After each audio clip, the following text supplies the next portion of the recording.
Welcome to my channel. My name is Mopak and this is Deported and Not Defeated. Today I want to talk about my marriage. Been married for 15 years and most of it has been through weekend visits. To some it's gonna sound crazy and I can already hear it, but this is my life and this is my story. We got married in prison. I still remember the day that I asked her to marry me, and she actually lost the papers on purpose, I think. Marriage packet, I sent that back to her. She ended up signing it, and she ended up marrying me. In prison, when somebody gets married, it's usually just my wife, me, and the pastor. And that was it. That was our marriage. Like, few minutes, and then she had to go. But fast forward 15 years, and here we are. We're still together, thank God. I've known my wife since she was 14. I was 17 years old. We were just friends, somewhat friends, but when I got arrested, she started writing to me in prison. But just as pen pals, and we stood like that for the majority of my prison term, which was 20 years that I did in prison. For 15 years, we were on and off pen pals. And on the last 5 years, we were getting together and we ended up getting married in prison, and she accepted, even though this marriage was based on I had a life sentence and she didn't know if I was ever going to get out. The whole thing about this marriage, because she actually married me not knowing if I was ever going to get out. Thankfully, thanks to God, praise God, that I was found suitable and they released me from prison.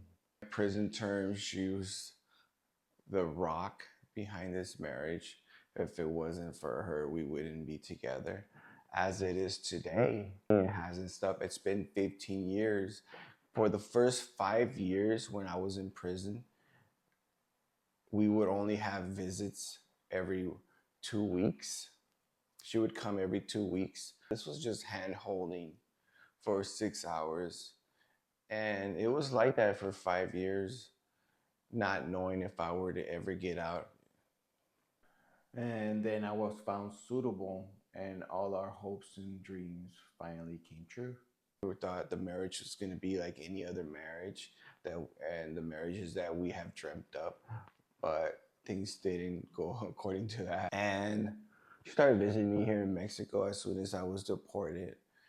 And for the last 10 years, she's been coming every week for the last 10 years. And I know people are saying, like, what in the world? She hears it, all the time from friends and coworkers and people who are like, how can she do it? But it's like everything else. It's like she has adapted, and she loves me that much that she's willing to make that sacrifice. The reasons why she hasn't moved here are kind of complicated, because she has a career over there, and I don't want to be selfish enough to ask her to leave that. I can't impose that on her. I'm mindful, so I don't want to be like that. I'm not that selfish, and honestly, like, I want her to be happy, and this is the way that we can be happy. And I want her to be secure, I want her to feel secure. I know that me asking her to come here, I know that we'll find a way to make it, but at the same time, I don't want her to feel stressed out, living here in Mexico with, without the reassurance that of a stable job, a good paying job, and stuff like that. But that's another story. The whole thing about this is my marriage and what it's been like for 10 years. So my life for the last 10 years has been alone for the whole week, Monday through Friday. I've had to figure things out on my own, you know, like I don't have family here in Mexico, so I've had to figure things out on my own and learn how to do things on my own. I've done plenty of things. I've learned the city on my own, Monday through Friday. And when my wife is here on the weekends, then we do it together, you know.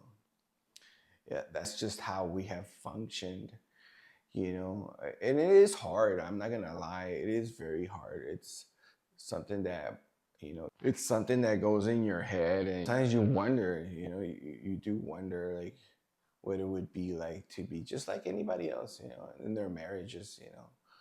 It's been difficult because sometimes Monday to Friday can be quite lonely when you're by yourself, when you wake up by yourself, when you go to sleep by yourself, when you go throughout your day by yourself. We've had the privilege, and thank God we have technology. We've FaceTime throughout the day. We FaceTime multiple times throughout the day, through our lunches, through in the mornings, through midday, and after work, and at night. That's been the way that we've communicated for years, and we've become accustomed to it. It's become part of our lives. That's the way that we've been able to bond. And honestly, we have much more communication than the average couple does. We've learned to communicate, we've learned to express ourselves and the way that we think about things, the way that we feel about things. It's just not like when a regular couple says that we need to communicate better. Well, in our marriage, that is the foundation of how we've made it work. Natural for us. It's not something that we need to work. So our weekends, usually we try to avoid all drama. We try to avoid arguments because we're trying to make the best out of every weekend.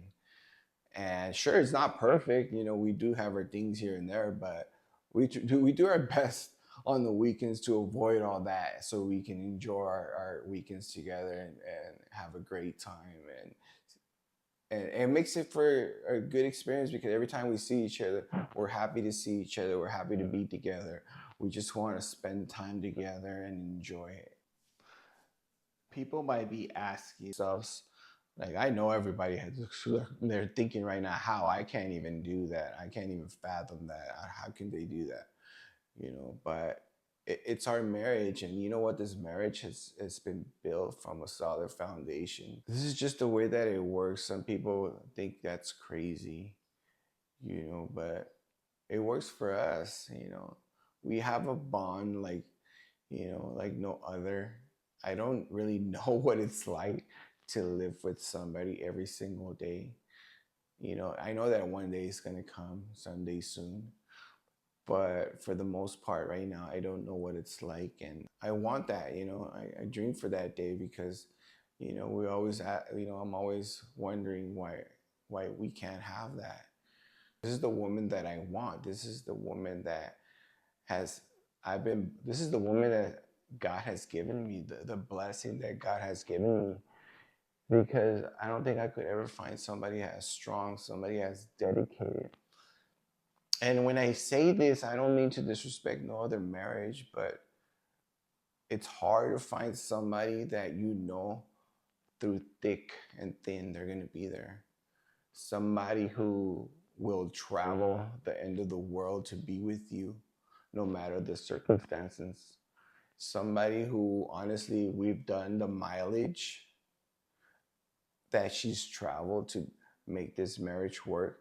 And my wife has traveled the world more than 8 times around just so that this marriage can work. So for me, the way that I see it, you know, and it'll kind of give a light to most people's questions is that it's very hard to find somebody that will do that. You know, unfortunately, a lot of marriages don't work out. A lot of marriages are not that invested. So that's how I feel. I feel blessed, and I have this woman in my life. You know, I wish things were different, but for now, this is what I have, and I'm just grateful that I have this woman, this strong and woman by my side. You know, you can't even imagine the situations, the difficulties that we've encountered as a marriage, throughout all these years, of being together in this type of marriage. But it's all worth it. I think that it builds us stronger. We're connected more than a typical marriage would be in that sense because we hold this bond that isn't measurable, you know. And for the most part, this is the woman that I want in my life. This is who I really want. I love this woman so much for everything that she's done. I love this woman for the heart that she has for she's such a good woman. And there's nothing in this world that for me other than my wife, she's my best friend. She's my everything. I still to this day, when that phone rings and it's her on the line, man, immediately I smile because I'm so happy to hear from her. So when she gets here, it's just like seeing her for the first time, and I'm all excited and happy. It's truly been an experience, and it's truly a beautiful marriage in the sense of what it is. We've learned to manage, you know, people's perspective on our marriage and their negativity or their questions. We kind of stop it, before it continues. We try not to allow negativity to get into our heads. We know what's possible if you allow yourself to think of things like that. Uh, and another way, we like to bring up the idea that there's a lot of marriages that go through the same situation, but in different forms. Husbands and wives, sometimes their jobs don't allow them to be home all week long. They travel. They're airplane pilots. They're firefighters, etc. You get the gist of things. So there's a lot of marriages that go through the same thing. You know, like, such as ours. The only difference is that I'm in Mexico, and we've learned to manage. And we love each other. That we accept the situation, and we're more than willing to wait for the day that we're able to have what everybody else has, as far as a marriage. It's been an adventure. I just can't wait for the day that we're finally together and spend every single day, just like any marriage out there. It's something that I look forward to and I think about all the time. So this message, that I want people to take away from this is that for people who are just being deported, people who are coming to Mexico and don't have family, or that you can share this to somebody who is going through this. But there's hope. And even if you're alone, like, you're gonna be okay, because I understand what it feels like to be alone. If everything's possible, it's just having the resilience to keep going and not fall into depression. Although I completely understand, how you could be depressed of not having family. So I can connect with you in that sense because for the most part, my wife's only here on the weekends, and the rest of the week I'm by myself. So, if this message connects with you, if this message hits you, you know, don't be afraid to reach out, drop a comment, or if you know somebody, share this with somebody, share them and let them know there's hope. There's hope in my story.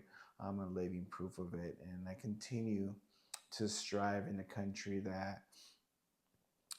where I have no family in the country that's very difficult to live in.